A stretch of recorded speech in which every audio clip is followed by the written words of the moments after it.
Hello, everybody, and welcome to episode number 5 of Just Your Brain. As you know, Just Your Brain was created with the purpose to make you think outside of the box. No comments will be deleted, no reposts will be flagged as copyright, and no edits will be infringements. Today, here in the beautiful city of Rovigo, as you can see, and we will not be smoking a cigar, we will not be drinking either, just as a sign of respect for this subject that we're going to be discussing today, which is going to be religion. I currently do not describe myself under any specific religion, but I do not describe myself as an atheist either. But in my all ways of describing myself as a Catholic or evangelic, smoking is not something I will have normally be allowed to do, so I will just avoid it today. And also we will avoid alcohol. I could have maybe taken some wine, but let's just keep it clean and simple, right? Discussing a topic so delicate as religion, I was starting to think it was a bad idea. Was starting to think that it was maybe better to speak about another subject because, of course, a lot of people can get triggered by the things I say, and a lot of people will not think the same way that I do. But here we are, of course, as always, confronting our fears, confronting the things that we're not comfortable to do, because that's the way, the path of growth. We have to grow every day. I think that we have only one life and that we have to maximize everything that comes out of it. And one of the ways to do it is to confront our fears and confront the things that make us feel uncomfortable and that allow us to grow. But that's not today's topic. Today's topic is religion. Last episode, I actually told a little bit of my story regarding my mother and some situations, but I think that I went too far with my story. So today I will keep it simple. I will give you the short version of the story.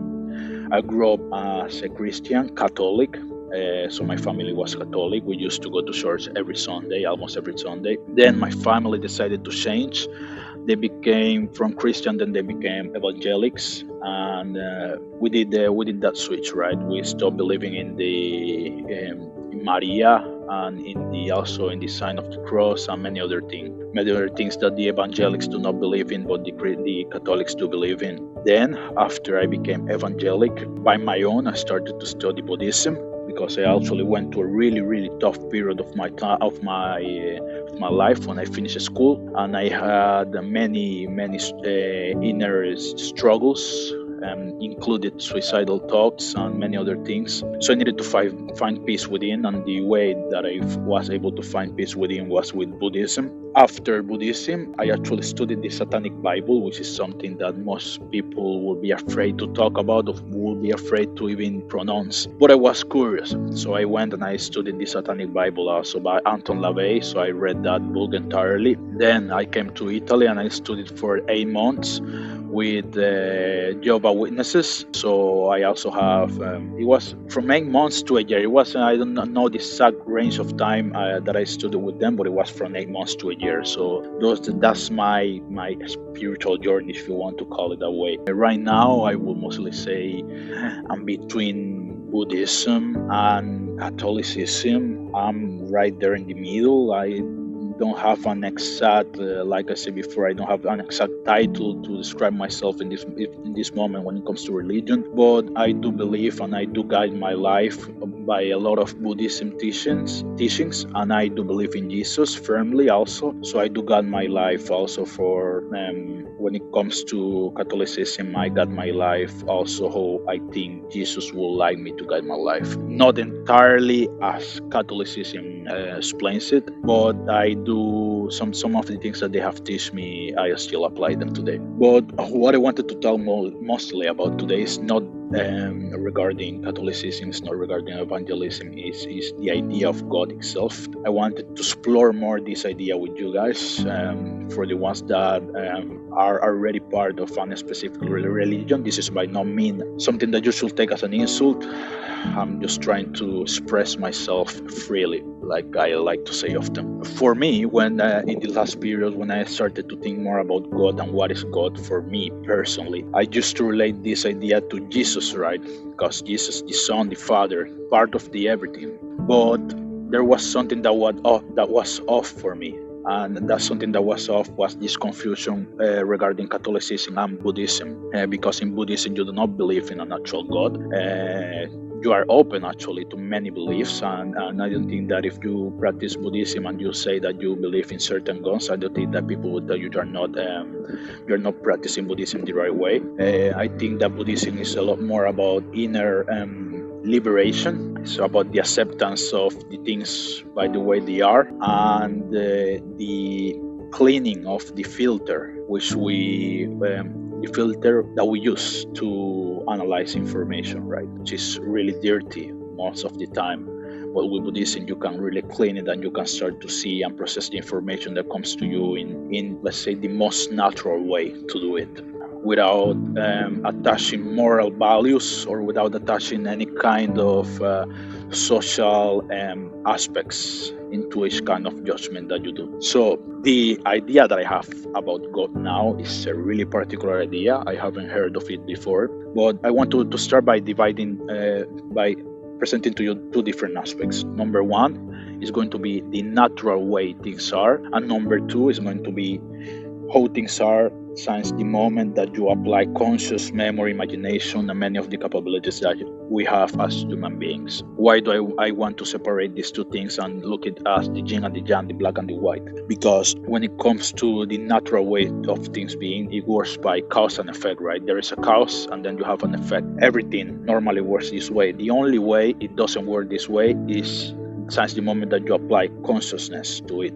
That consciousness comes to life, that you have a conscious being that has, in this case, is not only instinctual, because instinct most of the times also work in cause and effect. You have a cause that might be the trigger. So if I am sitting right here and I see a lion coming towards me, that's the cause, that's the trigger that inside of me by instinct is going to make an effect, and that effect can be running, that effect can be in sometimes even fighting. It depends how my instincts are wired, right? So I'm not talking about not so much about beings that have life but are completely instinctual, because I think instincts, like I said before, follow the cause and effect. What I wanted to talk more about here is consciousness and memory and imagination. Having a really developed memory and a really developed imagination and having high levels of consciousness allows you to go outside of the rules of cause and effect,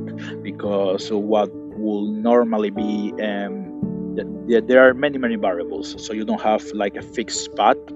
In animals, the way we understand animals is that if you make this way, if you make this sound, if you make this movement, they will receive the information, they will process it in a particular way, and this particular way doesn't vary that much if you are talking about the same species. But with human beings, you can say something to me in a particular way, and you can say in that same way to 100 more people, and each one of us is going to probably have a different reaction. That's going to be unique, that's going to be non-instinctual. It depends, of course, of the response time that you give them, because if the response time is instant, most of the times the response will be instinctual.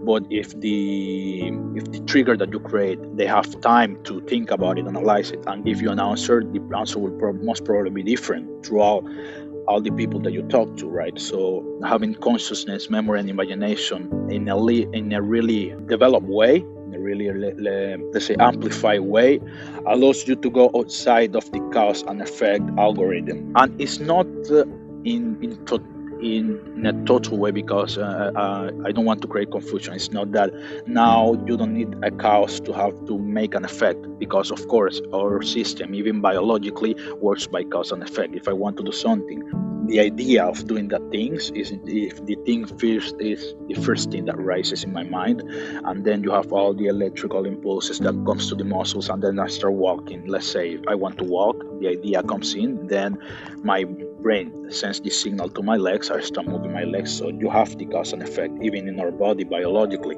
But what I want to say is that the variables are so much that it doesn't behave the same way as in nature, right? Nature is more simpler. There are not that many variables in nature. At least, there are many variables in nature, but I think that you get what I'm trying to say. that consciousness multiplies the variables by so much that it becomes really, really hard to calculate what the outcome will be, right? So my idea of God starts with these two things, because I think that God in itself, let's say we have two hypotheses, right? The first one is that God created everything, and the second one will be that God was created by the everything, which at the end they might be the same thing, because it's complicated. Because if the universe created God, then it should also mean that God created the universe, because being omnipresent, being omnipotent, and being able to experience existence itself could be called self-creation, and at the same time it could be called being created after the initial thing happened, right? So there is. I don't want to get so much into that topic. I want to keep it a little bit simpler. So let's say for a moment that it doesn't matter if God created everything if the everything created God. Let's say that the first thing that came by was cause and effect. Let's say that he made sure that the laws of cause and effect were clear, and that the universe was able to balance itself, even though we know that the universe goes towards entropy, that the universe was able to balance itself with cause and effects. The planet, if it wasn't because of humans, would be much more balanced, right? Because the planet itself has the water cycle, has so many cycles, and each cycle is made in a way that it keeps replenishing the resources that it is being transformed, right? So the moment that the balance of the planet went in the bad direction was when consciousness started to come and started to manipulate the resources that were in it. Because, like I said before, we do not follow the simple rules that are in nature's cause and effect. We multiply the variables, and in the way of multiplying our variables, nature has no way to answer to the way we are engaging with it. So God made sure that the way that cause and effect works was in place. So you have nature, you have the universe, everything works perfectly. Stars explode to spread their minerals, their rocks in the universe to give a space to new stars. We have like I said before, the water cycle inside the planet. We have so many cycles that are completely perfect without any divine or conscious intervention. But then life manifested itself, and I'm talking about intelligent life, not instinctual life. We are talking about the life that is able, like I say, high level of consciousness, high level of memory, high level of imagination. This life manifested. So now you have so many variables, and nature cannot keep up with it. So I really don't think that God intervenes in the natural balance of things, in the natural cycles, because there's no need. That's already perfect. That already works by itself. What my idea of God started to become a little bit of time ago, it has been like 3 to 4 months since I started to have this idea that God actually balances conscious life, because the only thing that needs intervenence that needs a divine intervention is conscious life, because there are so many variables that can lead to the destruction of creation itself. Let's say a civilization advanced enough to manipulate energy, antimatter, or any kind of matter or energy form in the universe could in fact destroy existence itself. So the only place that God needs to intervene is not in the natural ways that things behave, because like I said before, I think that's already perfect. Perfect is a really delicate word, but I will use it this time. I think it is already perfect. But I think that God intervenes when it comes to conscious life. So I think that this we have seen it many times in history. You can recall to so many times in history where in the right time, in the right moment, the right person appears and changes everything. We have Jesus, we have Nelson Mandela, right time, right moment.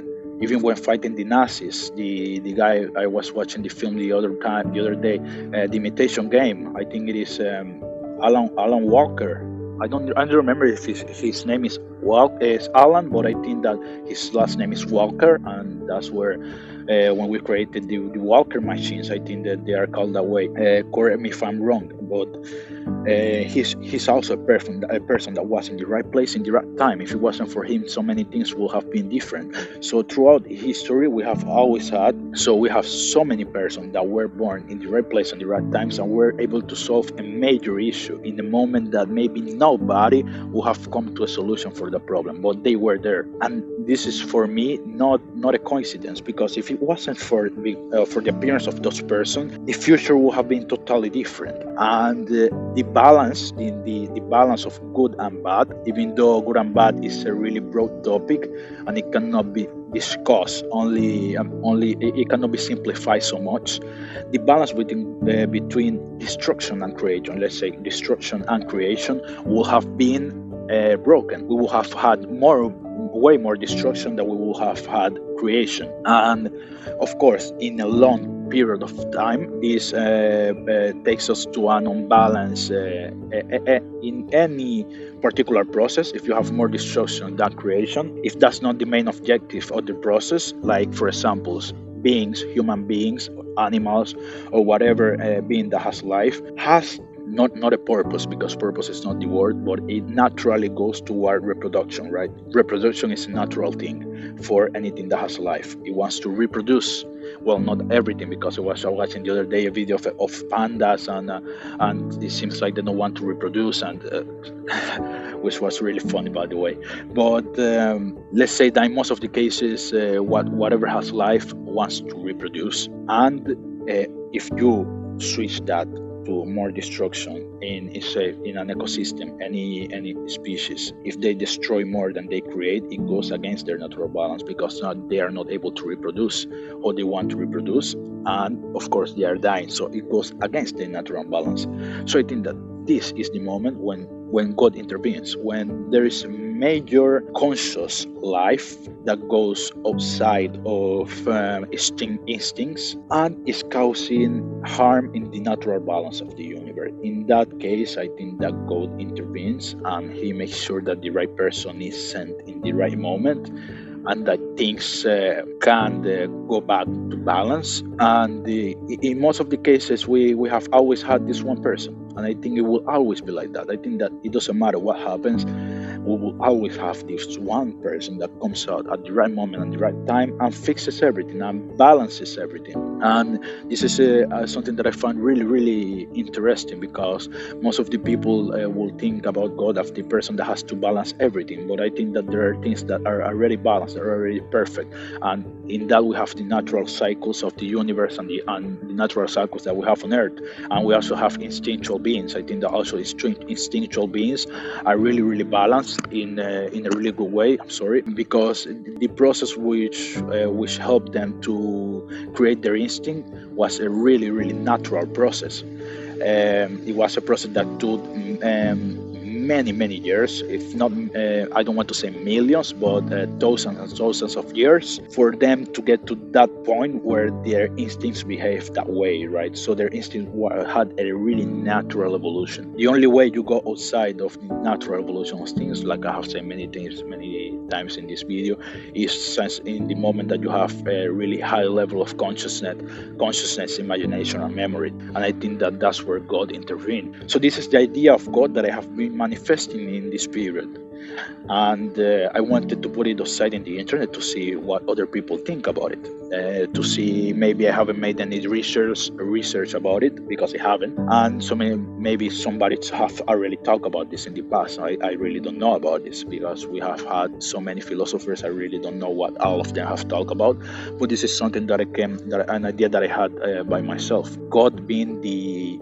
being that balances conscious life, conscious intelligent life, with high levels of imagination, intelligence, and memory. And because, like I said, and like I will finish saying also, nature itself is really balanced. So I really don't think that God has so much to do there. So guys, let me know what you think. I am really, really interested in seeing really different opinions regarding this topic. Like I said many times, this video was not meant to insult anybody. It's just me trying to freely express myself, which you can do too in the comment section. That was it for the 5th episode of Use Your Brain. So tell me, what do you think? Is God the regulator of conscious life, or do you think he does way more?